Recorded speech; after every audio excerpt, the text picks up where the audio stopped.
nga pala si Daniel. Pagkagising ko, punta agad ako sa banyo para maligo at pagkatapos kakain at magsasaing. Kasi wala nang laman rice cooker namin. Lakas mo kasi kumain, bro. Excited akong pupunta sa paaralan ngayon kasi araw ng mga puso.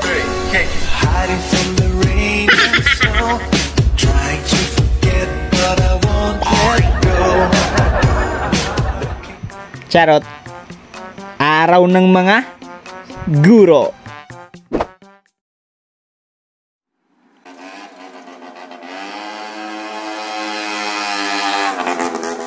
Bro, pets kami bro. Wala akong gasolina. Huh?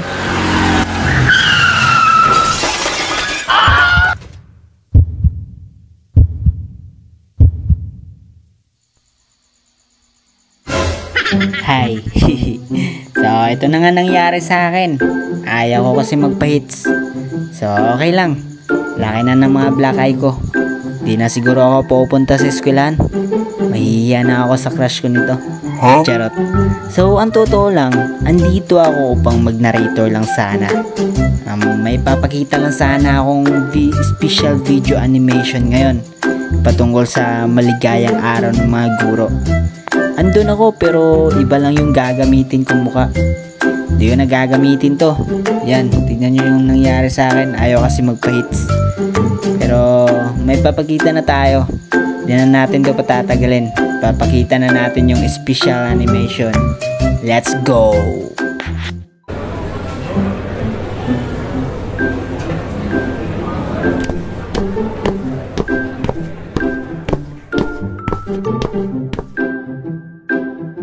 Magandang umaga sa inyo mga anak. Alam kong malapit na ang final exam, kaya't sisimulan na natin ang ating pagre-review.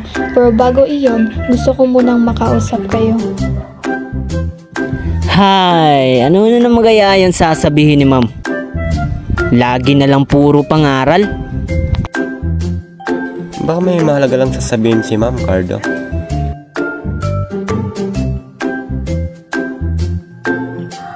Alam ko na hindi madaling maging estudyante. Minsan, akala ninyo ay puro assignments, exams, at lectures lang ang iniisip namin. Pero higit pa riyan, ang pinakamahalaga sa akin ay kayo. Ang inyong mga pangarap at ang inyong kinabukasan.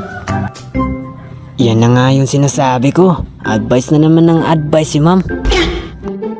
Pero ma'am, ang hirap kasi. Bakit kailangan ko pang matuto sa mga bagay na wala namang silbi sa totoong buhay? Eto na naman si Cardo. Ang hirap talagang paliwanagan ng batang ito. Naiintindihan ko ang nararamdaman mo, Cardo. Hindi madaling mag-aral, lalo na kung hindi mo nakikita agad ang halaga nito. Pero isipin mo, bawat natutunan mo ngayon ay parang piraso ng puzzle na bubuuhin mo sa hinaharap. Ang bawat kaalaman ay magagamit mo sa oras na kailanganin mo ito. Jonathan, napansin kong laging tama ang mga sagot mo sa klase, pero bihira kang magtaas ng kamay. Bakit kaya? Bakit mo tayo konti ba? Or makawa si Mami? Natatakot po kasi ako magkamali, ma'am. Baka pagtawanan po ako ng mga kaklase ko. Sana all bro, humble. Jonathan, ang pagkakamali ay bahagi ng pagkatuto. Lahat tayo ay nagkakamali at doon tayo natututo. Huwag kang matakot na magpahayag ng iyong kaalaman. Napakahalaga ng boses mo. At alam kong marami kang may tutulong sa iba. Salamat po, ma'am. Pa-humble talaga tong batang ito.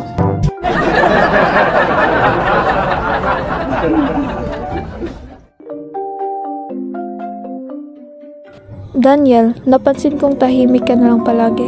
May gusto ka bang sabihin o ikwento?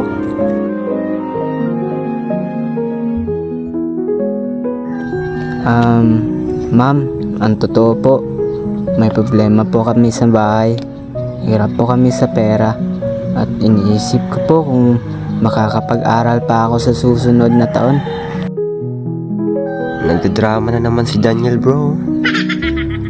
Daniel, alam kong mahirap ang sitwasyon mo ngayon, pero gusto kong malaman mo na andito kami, ang iyong mga guro, para suportahan ka. Huwag kang mawala ng pag-asa, patuloy kang magsikap dahil ang edukasyon mo ang magiging daan upang matulungan mo ang iyong pamilya sa hinaharap.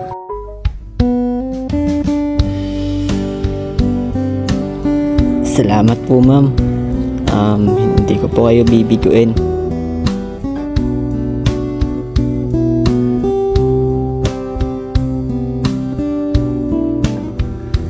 Ang pangarap ay tulad ng isang binhi na itinanim sa inyong mga puso. Aalagaan natin ito, bubuhusan ng sipag at tiyaga, at balang araw, makakamtan ninyo ang bunga nito. Huwag ninyong kalimutang ang bawat hirap at sakripisyo ay may kapalit na ginhawa at tagumpay. Sa bawat guro na walang sawang gumagabay sa kanilang mga mag-aaral, salamat. Kayo ang aming inspirasyon, ang liwanag na nagbibigay daan sa amin upang maabot ang aming mga pangarap. Maligayang araw ng mga guro. Ops, wait lang! Patay.